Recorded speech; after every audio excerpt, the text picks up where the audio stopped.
Yeah. Okay, great. So good morning, everybody. You're going to see me say hello over here to our crowd in person, but then over here to our camera. We are on Zoom and live streaming on Facebook as well. Thank you so much for coming. My name is Liz Erlewine, and I am going to silence my phone. You know what that is? That's my Zoom notification. Hey, we've got Zoom right now. Yes, I do. That's better. So I'm Liz Erlewine, Visual Arts Director here at Crooked Tree Art Center. It is my pleasure to bring Coffee at 10 presentations to you, both in person and online. We moved to providing these hybrid formats once we got used to doing everything online during COVID, and it's really a joy because we're able to reach people across the country and have this archive of these presentations. So thanks for joining us. Regardless of how you're joining us, we're really thrilled to have you here. This series is made possible thanks to Roast and Toast, our sponsor, who's providing the coffee and pastries this morning. So thank you to Roast and Toast. But our summer series of presentations is also possible thanks to the Charlevoix County Community Foundation. We have a list of presentations on our website. There's a poster by the door. And the presentations that are connected with our summer exhibition, Honky Tonk, are also in this flyer. So if you haven't joined us before and enjoyed today's presentation, please come back another Thursday at 10 or find us online to join us for those presentations. These presentations are also made possible thanks to our members. So Crooked Tree Art Center members make it possible for us to continue to provide free programs, whether it's these lectures, we're showing movies on Tuesday mornings. Those programs would not be possible if it were not for our members. So thank you, members. If you're not yet a member, you can see Kate at the front desk and take care of that if you want to. But today's presentation and next week's presentation and another one coming up are really made possible thanks to the wonderful work that's being done at GHAR Artist Residency. So it has been my true pleasure to work with Sue and Bill Kelso and their team in GHAR as they develop a full year-round series of artist residencies supporting arts in all areas. It's been really a delight for me to have the opportunity to find members in our community who are really in support of contemporary art that is happening now, that deals with issues and ideas and processes that are really relevant throughout the nation as well as the world. And they bring phenomenal artists to Northern Michigan to work here in the woods along Lake Michigan and really have studio time to really get into ideas, produce work, write grants, whatever it is that needs to be done to support that creative work. So let's just take a moment first and just thank the GHAR Artist Residency. This is my first guest artist this summer from GHAR, and it is my pleasure to introduce Sam Motter. Sam has studied both engineering and studio art, receiving her degree in 2017 from Dartmouth, and then her MFA from Washington U in St. Louis in 2022. Her work is personal, but it speaks to themes and ideas that are relevant across the nation. She has a very beautiful way of working with the intimate process of drawing and taking it to a phenomenal scale and creating personal experiences for audiences to engage with. So with that, I would like to welcome Sam up here to tell us a little bit more about her work. Those of you who have questions, please save them to the end. If you're joining us on Zoom or Facebook, just feed those questions either into the chat or the Q&A. Alyssa is behind the camera over there, and she'll be keeping track of that for you, okay? So thanks everybody, and welcome Sam.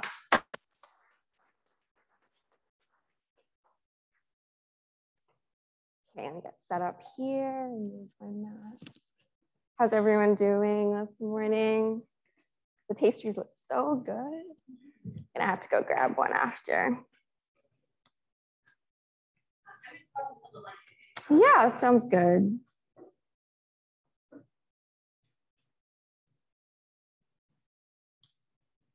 Can everyone hear me okay? Good, all right. So my name is Sam Motter. Thank you so much for having me. It has been so amazing to be in this part of the country. I've never been here before. And just meeting all of you, you've been all so kind and generous. So I will try to reciprocate and be generous in sharing a little bit about my work and my story so far. So that's my name. My name is Sam Mater. I am Nigerian and Sri Lankan. My mom is Nigerian. My dad is Sri Lankan. And you probably heard a lot about Sri Lanka in the news recently. So it's definitely very dear to my heart to start with this series of work. And this is my hometown. This is Kandy, Sri Lanka, which is right in the middle. Balaji Dosai right there is one of my favorite restaurants. And this series really kind of helped me understand what I wanted my practice to be about. And that is this idea of taking up space. I grew up in Sri Lanka as a Black person, as one of the only Black families in my entire community that I lived in. And so I really stood out. Sri Lanka is in South Asia, and so it's a very homogeneous society. And so in a lot of public spaces, I often felt like a spectacle. I felt like I took up space, that I was larger than life. And so this series was kind of me trying to explore that feeling of being both Black and being both Asian, being in spaces where I was one of a few, but trying to aspire to be confident in that idea of taking up space. So all these figures, as you can see, right, they're these Black women that have a lot of presence. They're looking directly at you. They're larger than life, right? They're really standing out from their background. And there's a confidence here and there's a presence. And presence is something that I really take seriously in my practice, thinking about how do I portray figures in a way that it really feels like there's a person there in the room with you who's engaging and looking at you. And that's something that I keep doing in all of my work. These are cutouts that I did for a window display in St. Louis, my 10 paper ladies in a box. And again, they're a bit larger than life. So you kind of feel like you're really talking and conversing with figures. So when I think about presence, I'm thinking about posture, posing, right? I'm thinking about scale, and I'm thinking about contrast too, and how all of those things add to that visual experience, even though the work is flat and 2D. And when I think about taking up space and what it means for me as a Black woman in spaces where I'm often one of a few, me taking up space for myself and people like my identity also gives room for others to take up space as well. I give permission for others to take up space. So this was a series of portraits that I did of other people of color, sharing what they felt they brought to a space and what you would miss if they weren't there in the space. And so that focusing on my practice also spreads out to other people and allowing other marginalized identities to feel like they're represented and take up space. So getting where I am now, a little bit of how I got to this point. So like you mentioned, I came to the US for my undergraduate studies, and I went to Dartmouth College and I double majored in mechanical engineering and studio art. And at the time, I didn't really know where this was all going to head, or I knew that I loved to make things. I knew that I loved to tell stories. I loved being in the studio, being physical. There's me with all my senior work. And I love that side of engineering too, that I got to make, that I got to problem solve, that I got to think about different perspectives and ideas. And also it was difficult for me as an immigrant coming to the US to feel like I could fully embrace the arts and be okay with just having a studio art degree. I felt like I needed to have the sciences in some way for security and stability. It wasn't until after I graduated that I got my first job at a nonprofit which was building healthcare infrastructure in low resource settings, mostly in Haiti, but also doing work in parts of Africa and South America. And they hired me to be a research engineer, but they also hired me because of my art background. And they needed people to illustrate some of the complicated construction drawings and plans that they were working at, to have them in 3D form that could easily communicate to local workers. And so I was coming from an art background, but it was a bit more of a traditional art background, think drawing, think charcoal, think collage. But now I was using digital tools to make these illustrations. And I was thinking about how to communicate clearly, right? What any good graphic designer needs to do. How do I convey information in a way that is on brand, right, to our organization, but also to people who might not, necessarily speak the same language that I do. So while I was learning about all of these storytelling techniques at work, I was using this in my own practice to start to take my work to a different level. So I was still working with ballpoint pen and making these smaller drawings, on the train in my small bedroom apartment. And I was scanning them and then using the same software that I was using to make my illustrations for work to make my art pieces. So here there's an incorporation of both the ballpoint pen drawing and the actual digital drawing. And so you can see here that it starts to become a little bit more graphic, a little bit more of a hybrid of, say, a designer and an artist. And so themes started to emerge of the stories that I wanted to tell through my work. It became very important for me to represent my Black identity. And hair in particular is a big theme in my work that you will start to see a lot of. And these kind of rich textures and also patterns.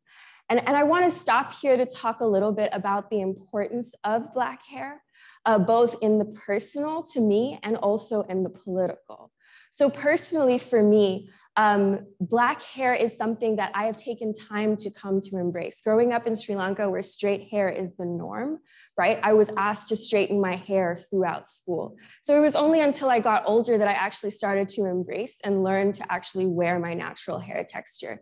And this is not something that is unique to my experience. This is what a lot of Black women, both in Asia, in Europe, and also in the United States experience. Politically, Black hair is a political subject, right? There's a Supreme Court ruling in 1981, Rogers v. American Airline, where the Supreme Court ruled that Black hair isn't necessarily a racialized feature that is protected against discrimination. So, and you can protect discrimination against, say, your skin tone, or say, any of your facial features, but a company can discriminate against you based on how you wear your hair, because it's viewed as a characteristic that you can control. So if you want, you can straighten your hair and you can fit in. If you want, you can chop it off and you can fit in. So it doesn't have the same protections as other racialized features. And that's what was ruled in that Supreme Court case, where a woman was let go of her job for choosing to wear her hair in braids, which is a natural Black hairstyle. So that's kind of problematic, right? It's problematic that you can't wear your hair the way it is and expect that same protection, because it is a characteristic that you can, quote unquote, change and control. So choosing Black hair is a choice. It's often seen as a political choice, even just to wear your hair the way it is. And so that's something I take very seriously in my work. I think about what it means for me to choose to represent this hair and texture, and how its form can start to become a way of confrontation, right? The shapes that it takes, the way it is able to defy gravity, and think about what that form means, but also what it's doing in the work. In a lot of my work, it becomes a character of its own, right? It's often moving the story forward or moving the imagery forward, and that's really important to me. A note on the Supreme Court case, there is a particular act right now that is to be voted on, the Crown Act, and that is aimed to kind of rectify this, to end hair-based discrimination in the United States. It still has not been passed in the Senate, but there you go. A couple of states have adopted it. So hair is really important, and as someone who works both as a visual artist, but also as a designer and an illustrator, even when I take on projects with other collaborators, I still try to bring across these themes. These are playing cards that I designed for an online solitaire card game. And I wanted to kind of celebrate, my hair is my crown, and having the kings, queens, having their natural hairstyles, and the aces being the combs that are used for Black hair texture. And this is another collaboration I did with Red, which does a lot of work around HIV activism, where again, I was thinking about how Black hair can kind of break boundaries and forms, right, visually. And that's something that is very important to me, thinking about what issues I work with, issues I collaborate with. This is a mural that's up at the Geisel Medical School in Dartmouth, where they kind of wanted to talk about white coats for Black lives. Another really big interest of mine is this idea of how I can tell stories visually through comics, through illustrations, through these kind of visual essays.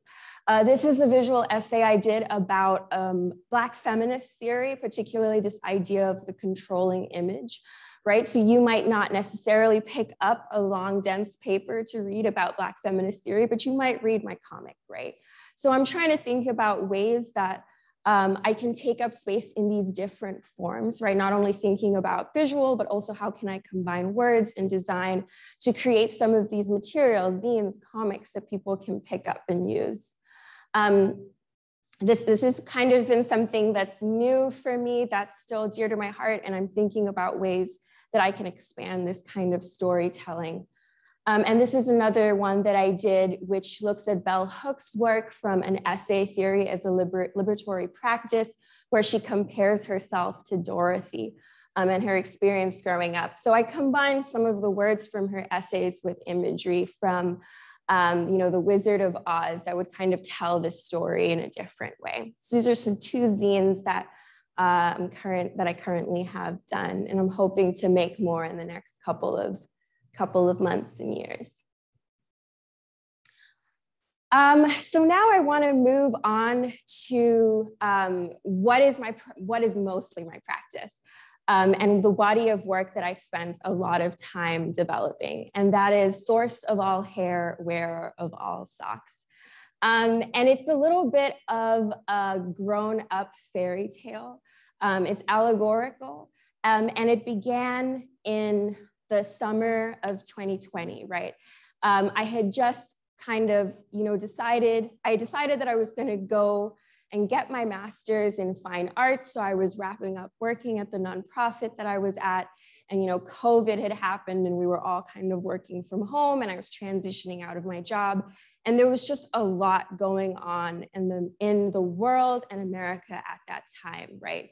With COVID, there was a lot of racial tensions. There was just a lot of things happening around climate change, right? Every summer we get reminded, right, of this impending doom.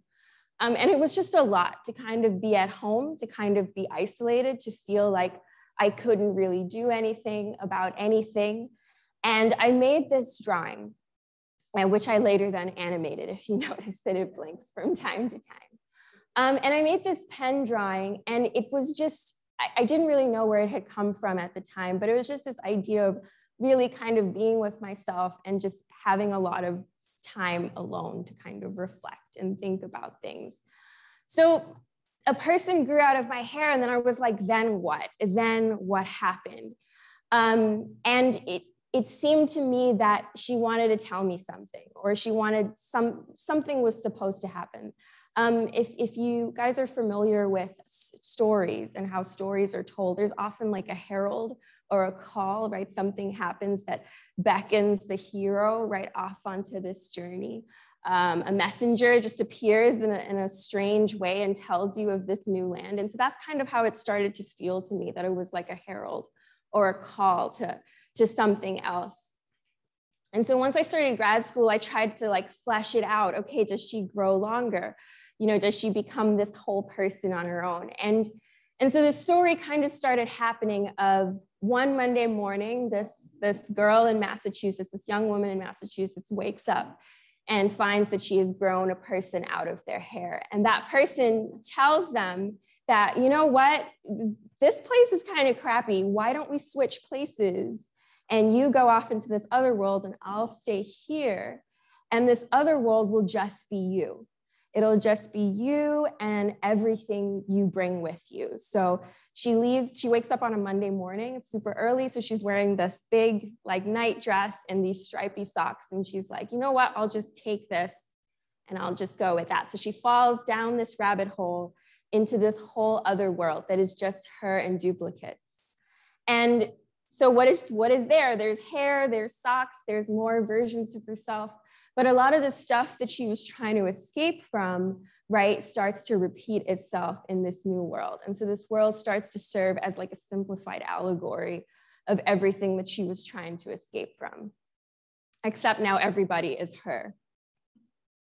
So there's some joy and excitement, but there's also this terror and fear, right, in this alternate reality. So this is the work that I developed into kind of my thesis project, and this is what I would say is like a chapter that you would see in the museum space when you walked in. And so you'd come in and you'll see this huge character that's kind of sitting at a really tall height. This is a 12-foot wall. And she's like this almost storyteller, right? Her dress is like pooling onto the floor, and she's kind of beckoning you to come closer, to talk to her, to engage with her.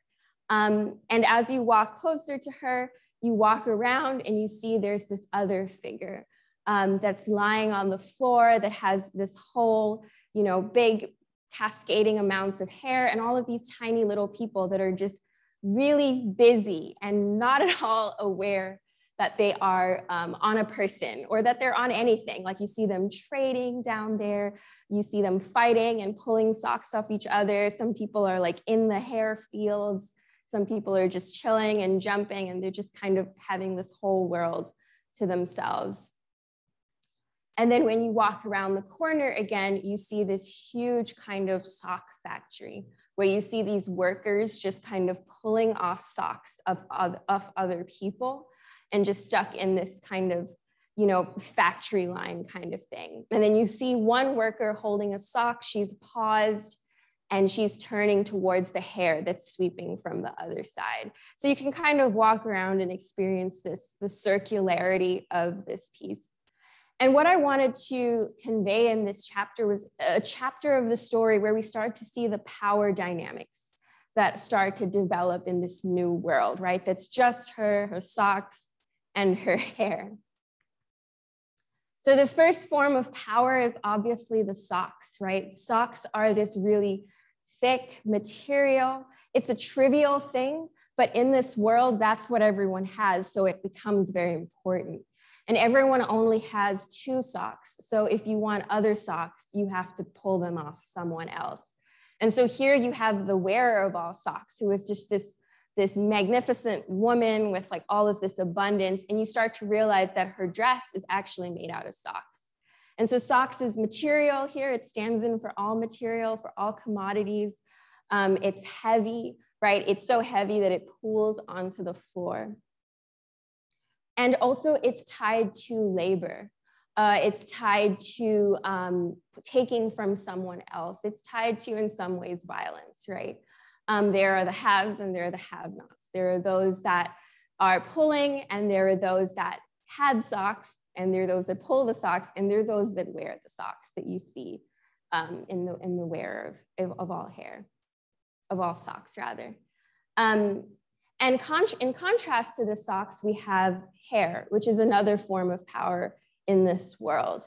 And so while socks are heavy and material and on the ground, hair is light and gravity defying. It's also the other major texture in the piece. And you see here that while socks are attached to labor, right, there's physical energy that it's exerted to kind of mine and harvest these socks, hair seems to have a life of its own. It's attached to a seemingly passive figure who is resting, who is sleeping, or who is incapacitated in some way. And yet the hair is still able to move in this piece and actually have an active role in kind of almost disrupting something. And so at this corner, you see a possible disruption, a possible break in this story. It is circular, right? And a lot of stories are circular. A lot of stories begin and end at similar points. If you've watched a Disney movie, you know that the opening song and the closing song are often kind of, similar in some ways to each other. And so even though this is just a chapter in my story, I kind of wanted to mimic that circularity, but also hint at a possible break, right? A possible, oh, what happens here when she's turning away, and what could happen next? So I'm really inspired by children's books. And if that isn't as obvious. And a lot of my style is very illustrative. It's very whimsical. And I'm really interested also in the language of children's books, how they really use negative space. So all the blank space to give way to text. So you see here how the text always incorporates with the imagery, how there's always pauses of white space.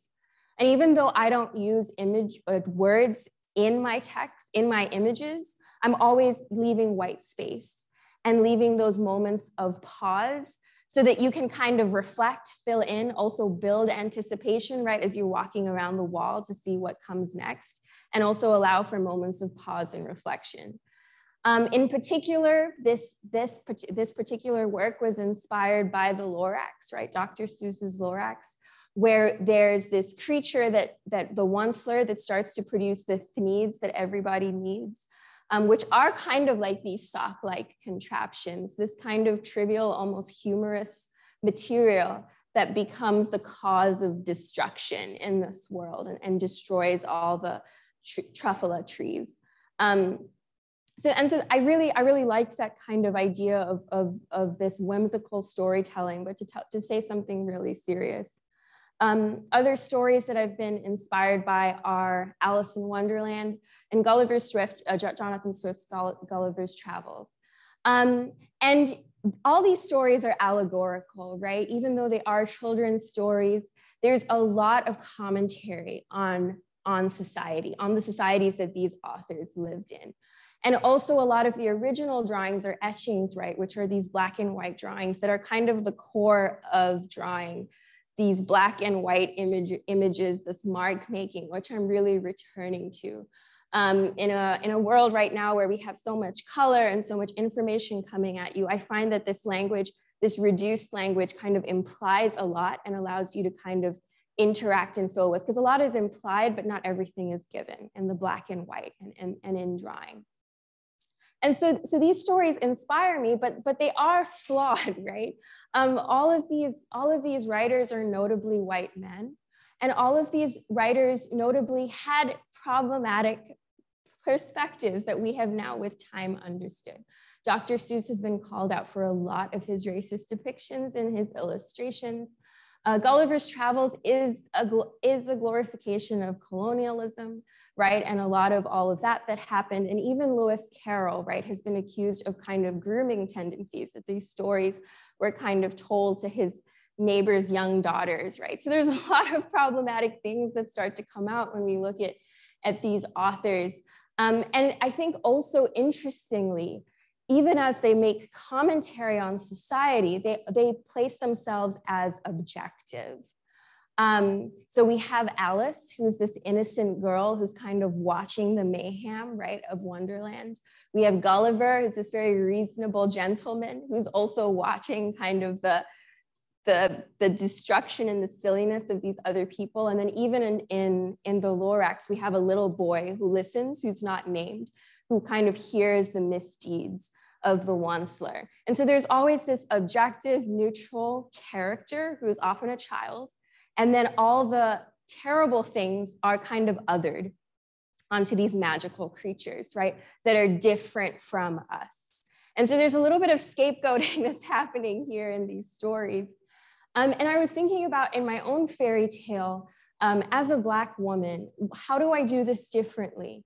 And how do I not try to claim this so-called objectivity, but really claim my subjective standpoint and not try to scapegoat anything onto anyone else? And so all the characters in my story are the same person for a reason, right? There's no scapegoating here, but I'm claiming every possibility as my own, whether it's the so-called villain or the so-called hero, right? So-called victors and losers, it's all the same person. And that allows, I think, for a more truthful form of storytelling and this less of this othering that kind of happens in a lot of fairy tales. So here, the wearer of all socks, right? You could kind of view her as a villain, but I don't necessarily view her that way. You know, there are all these possibilities that are available to my characters, and they're all in my likeness too. So I'm not even scapegoating someone else, I'm scapegoating myself as possibilities, right, that I could also live out. This kind of idea of centering and claiming Black imaginaries, Black subjective experiences and fantasies is a part of a larger conversation called the Black imaginary. And this Black imaginary is seen in so many forms. There is the Afrofuturism, right? This is Wakanda, there's the new Wakanda Forever movie is coming out, right? Whereas this place that was kind of free of all the oppression of colonialism and slavery that kind of exists, this technologically superior the society that exists in the heart of Africa, right? There's Sun Ra's Space is the Place, which is this jazz album, but also a movie that talks about relocating Black people to Saturn, where they can start over. And this is a project in Portland where they try to reimagine spaces where Black people have been displaced from places where they previously owned and try to rethink the space, right, based in the Black imaginary. And so something that you'll start to see once you start looking at examples of the Black imaginary is this idea of space, this idea of creating space. And it comes from this feeling of things have been so bad that it's not even impossible to just say, oh, if this one thing changes or if this circumstance changes, but it's necessary to reimagine a whole entire existence or space where Black people can truly be free, that there really isn't a place in our current reality that can occupy a truly free space for Black people, right? There is no kind of homeland to return to, which has also been destroyed. There's no kind of space here. And so there has to be a space then in the imaginary. And in the imaginary, there can be a rethinking and there can be a starting over. And that's essentially this idea, right, of the Black imaginary. And so in this imaginary, you create spaces of possibility. And these spaces could be utopias, right? Like in Black Panther, where it's kind of all perfect, more or less, or they could be critiques of existing society. They could be ways to rethink. They could be ways to probe in another space that is safe. It's a way to probe and rethink in a space that you're not constantly being attacked, but you can actually consider these options, right? And an artist who does this really well that I really look to in my work is Toyin Oditola. And she's a Nigerian-American artist that does these beautiful graphite black and white drawings that kind of tell a story through a series of drawings. And this is her work, A Countervailing Theory, where she talks about, where she plays like an archaeologist that has discovered these ancient drawings, right, of this ancient civilization, where the rulers were women. And not only that, they're gay women, right? So that's the norm in this society. And then there's another class, the men, that are essentially their slaves. And so she follows this story of these women and kind of a friendship that forms between a woman and a man, and how this kind of breaks down the order of society. And so she's kind of flipping, she's talking about themes that are very relevant, but she's flipping the characters that we assume to see in those places. And she's painting this world that is not a utopia, but is a critique.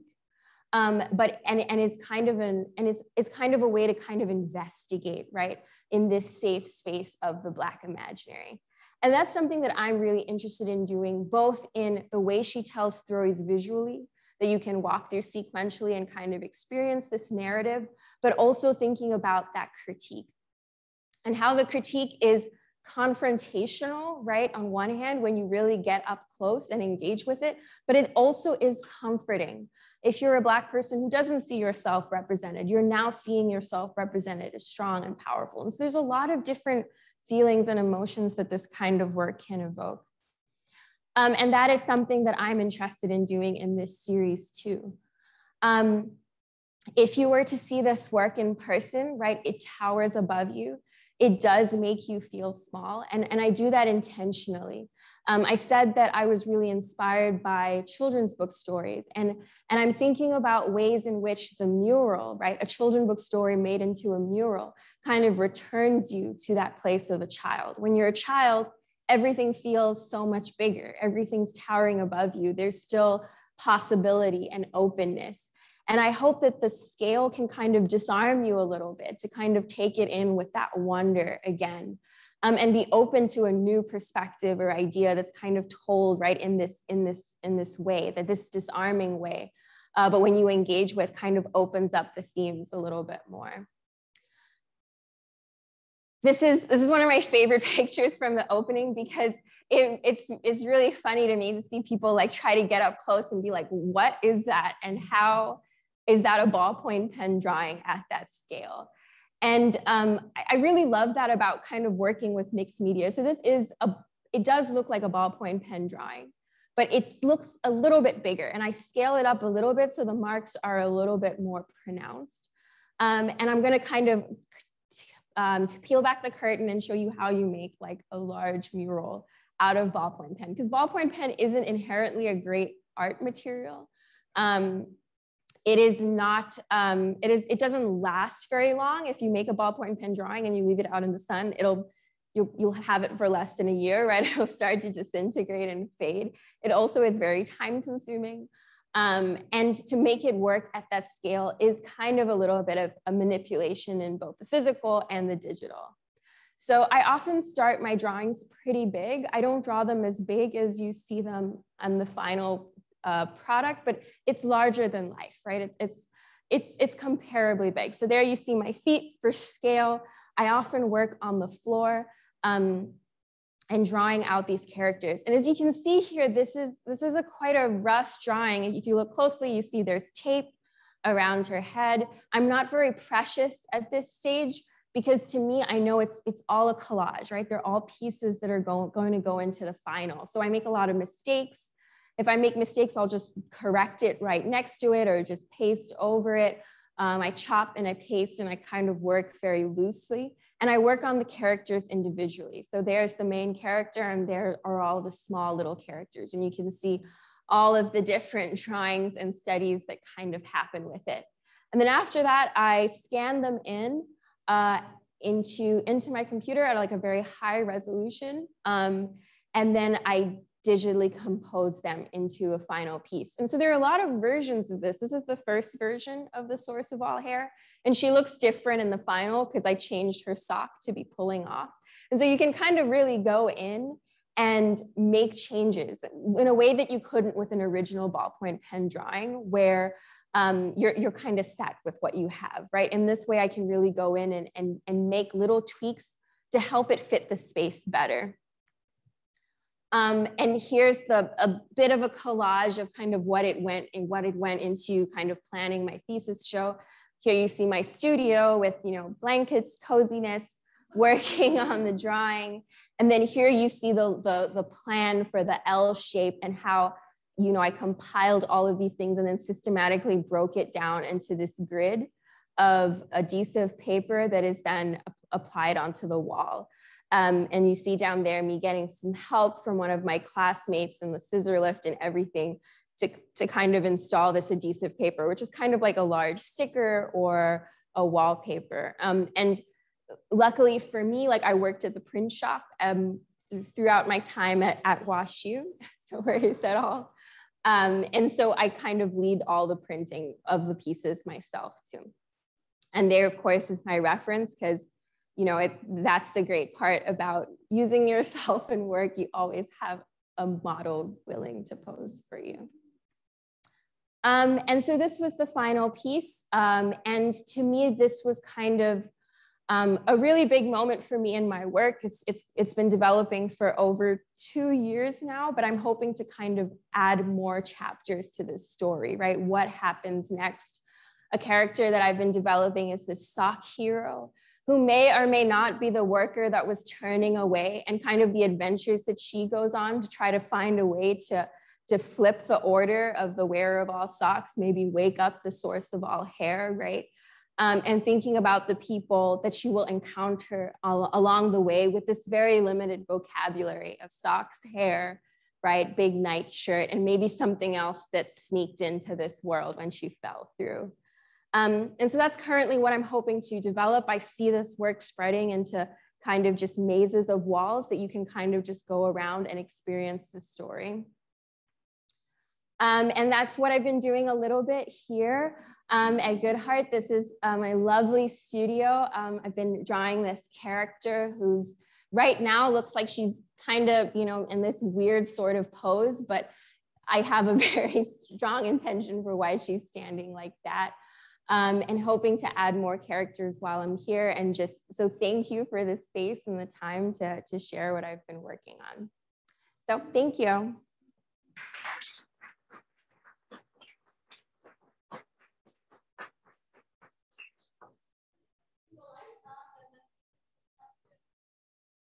Yes, yes.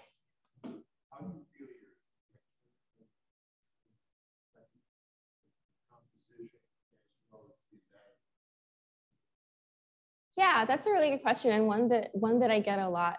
I think for me, the best parts about engineering have been the things that people often don't think of. I think just the work ethic, the long hours, the problem solving, right? I think the wanting to optimize everything. I think those kind of ways of thinking have really helped me in my art practice. Like whenever I'm doing anything, I'm always like, I'm spending too long here. How do I work on this differently? How do I approach this differently? And so it's probably not as direct, you know, in mechanical engineering, we definitely did a lot of CAD drawings and a lot of, you know, very structural things. So it's completely different. But I just think that ethic, that approach, I think also the approach to design and really thinking about communicating a really strong, clear way is also something that I really valued from a human-centered design approach of engineering, where you really think about, you know, your consumer, right? Doing your research, presenting a clear idea. So it's something that I'm still like working through and reflecting on, how kind of these 5 years of studying something else has kind of played out now.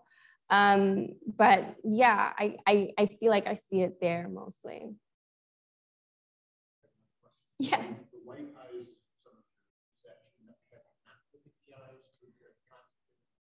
Yeah, that's actually the reason.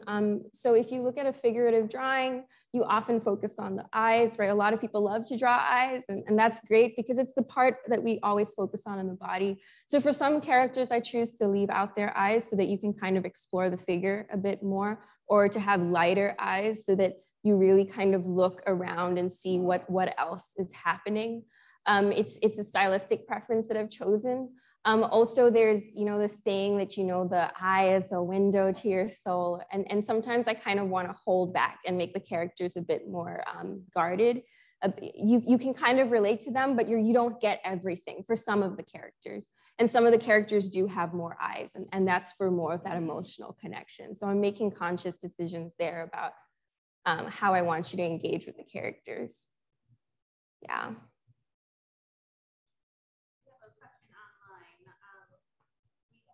Someone asking if you have an idea for a children's book, or if there's one already in the works.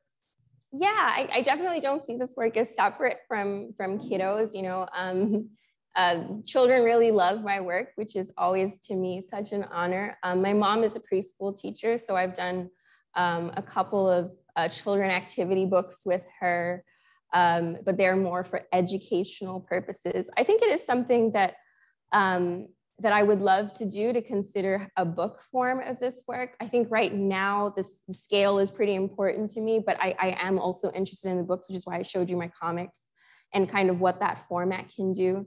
I guess my only reservation is I wouldn't say only children. I would say the grown-up children as well. But yeah, that is for sure something that I would love to do.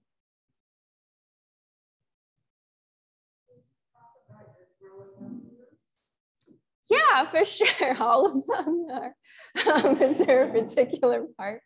So yes, I pretty much grew up in Sri Lanka. I was born in Nigeria, but I moved to Sri Lanka when I was probably like 1.5. So my whole life has been, you know, kind of in Sri Lanka. I grew up in Thalawakale, which is a tea plantation, tea estate region up until I was 7.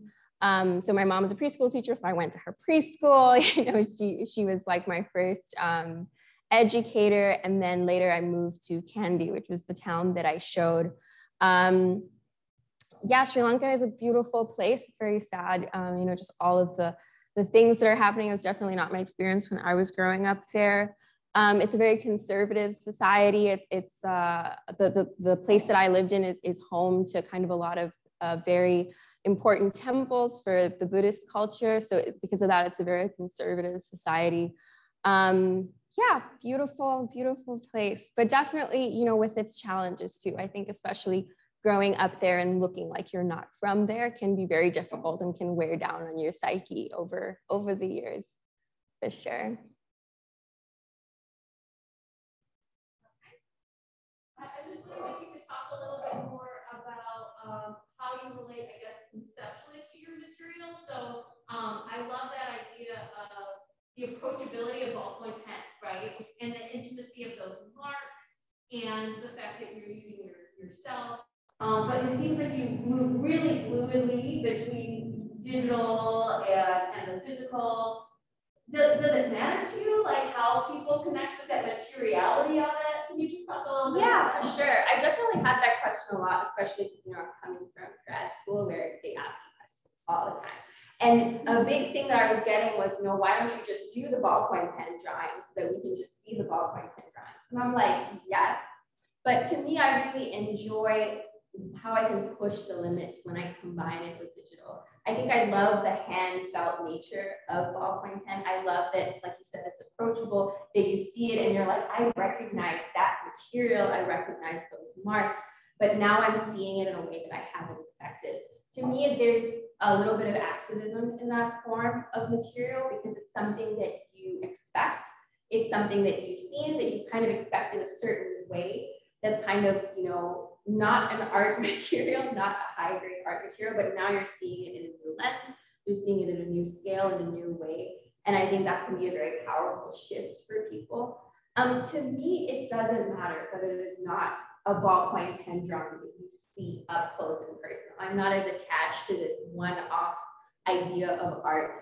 I really like the idea that it can take on different forms, it can exist in different scales, it can exist in different places. To me, there's an accessibility about that I really enjoy.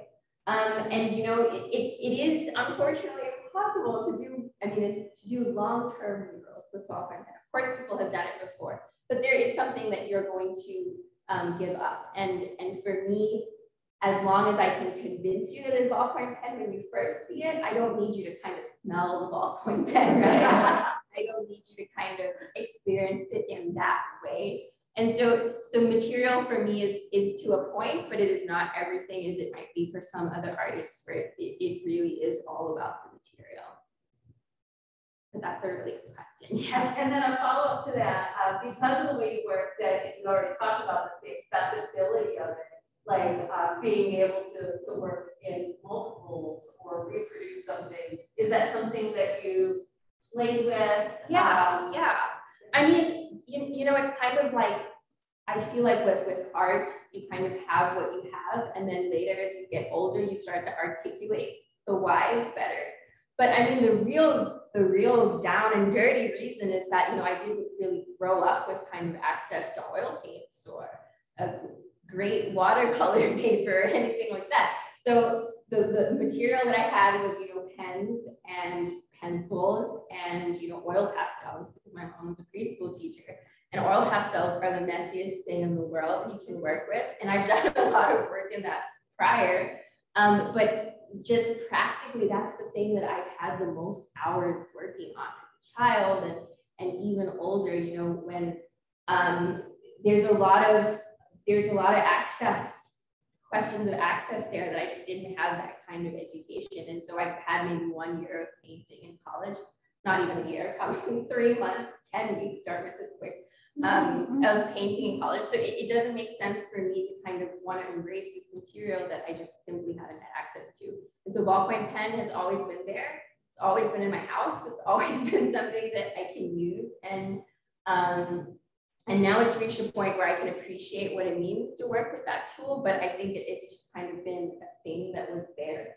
And then the digital too was also, you know, because when I lived in Boston, I didn't really have a studio and I had to kind of work in different ways. So I had to work with my drawings, and then what I did have was a computer. and the scanners at work. So I could use those to make work. And so once I went to grad school, I now have these large scale printers and large scale scanners, so my work got bigger. And I think that there is a question of like, you know, what resources do you have access to as an artist and how you can like make the best out of it. Yeah, if that answers a little bit of your question. This is just a real practical question. What kind of pen do you use? Oh, that's great. Well, Joanne picked up some for me. It's nothing fancy. I honestly just use like the basic, see, I'm blanking even on the name, like, you know, calipers and the ink joys, like the things you find at CVS and those packs like that is what I use. CVS is my art supply. I go there to get the black ballpoint pen. It really doesn't matter to me as long, I found I like the ones with the grip better just because I'm working for so long. If it doesn't have a grip, my fingers start to hurt more. And I like to start and end a piece with the same type of pen, because if you switch brands halfway, you get a bit of a color variation, and then I have to edit that out later and it's work. So as long as I start and end with the same piece, but I am not fussy at all. The cheaper tends to be the better. I've had friends who gifted me very expensive pens and I can't use them. They're too fine and too good for what I'm doing. Yeah. So one other thing is, I thought you did a woodcut in one of your skin tone, I guess, of one of the people. It looks like a woodcut. Yeah, that might have been my, so I used to do a lot of Sharpie drawings as well, but now I do that kind of work more digitally. But yeah, so it's kind of similar. I started working that way after taking an etching class, actually. So I started to etch in the skin tones. So that's another style of my working. Yeah. So yeah, the connection to printmaking, but been digitized a little bit. Yeah. How long does it take to do like the lady with the guy? I mean, how many hours are we talking? That's a good question. I've long stopped counting. I'm a lot faster than you would think. So yeah, the lady that I got here, I started her here, and probably like, if I really focus, I could get it done in 2 days, but I get bored like everything else, scribbling here. So, but yeah, I guess to answer that question, the things that take the most time is the face, the hair I can kind of do in my sleep at this point. So it's very fast, and like the shirt and socks are easy. So it's mostly the face that I really focus on, and then everything else is just large gestural strokes. Yeah, so a couple of hours. I don't have the hours in the top of my head, but we'll say 3 business days. Yeah. How about sharing what's next for you? Yeah, for sure. So I will be moving to Tampa, Florida. I will be assistant professor of graphic design there at the University of Tampa. So, you know, a little bit different from my practice, but I do have a graphic design background and digital art. So I'm really excited for that, and also just the opportunity to, you know, be in an institution that will support kind of my art practice as a part of my job. That is always, you know, great as an artist to be paid and to do what you love as well. So that's where I'll be. I'll be moving to Tampa right after this. Yeah. Well, thanks, Sam.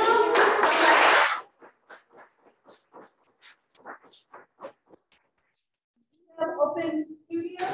Oh, we missed it. Okay, sorry, never mind. So I do not. I think. Yeah, I do not. Okay, great. But Sam is finishing out her residency. You can follow her online. You can follow her on Instagram as well. I'm really excited to see what you're up to in Florida. And then just for the rest of the group here, next week we have the next Good Heart Artist in Residence, Lynn Bennett Carpenter, who has a solo show in our other gallery. You can check that out. Join us for coffee at 10 next week. She does have a hands-on workshop directly following, which is a low-cost workshop thanks to Good Heart Artist in Residency. Just covers some material, so join us for that. That'll be a lot of fun. And just thanks, Sam. This was fantastic. Really appreciate it.